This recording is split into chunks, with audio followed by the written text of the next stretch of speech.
എല്ലാവർക്കും നമസ്കാരം. കേറ്ററ്റുമായി ബന്ധപ്പെട്ട ഒരു പ്രധാനപ്പെട്ട അറിയിപ്പാണ്. അതായത് നമ്മൾ കേറ്ററ്റ് എക്സാമിന് രജിസ്റ്റർ ചെയ്യുമ്പോൾ നമ്മുടെ ഒരു ഐഡിയുടെ ഒരു നമ്പർ അതിനകത്ത് ആഡ് ചെയ്യാറുണ്ട്.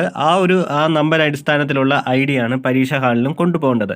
പക്ഷേ 2023 സെയിം നമ്മൾ ഏത് നമ്പറാണ്, ഇപ്പോൾ ആധാറിൻ്റെ നമ്പറാണ് കൊടുക്കുന്നതെങ്കിൽ ആ ഒരു നമ്പർ ഹാൾ ടിക്കറ്റിൻ്റെ താഴെ കൊടുത്തിട്ടുണ്ടായിരുന്നു.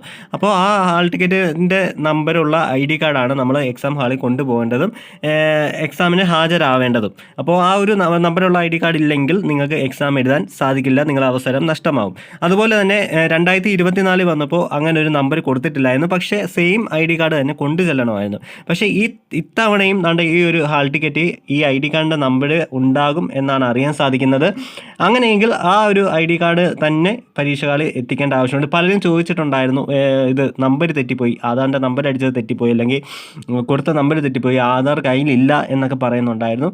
അപ്പോൾ അവർക്ക് വേണ്ടിയിട്ടാണ് ഇത് പറഞ്ഞത്. ഈ വട്ടം ഹാൾ ടിക്കറ്റിൽ ആ ഒരു നമ്പർ കാണും. ആ നമ്പറുള്ള ID കാർഡ് കൊണ്ടുപോയാൽ മാത്രമേ നിങ്ങൾക്ക് എക്സാം എഴുതാൻ സാധിക്കുകയുള്ളൂ.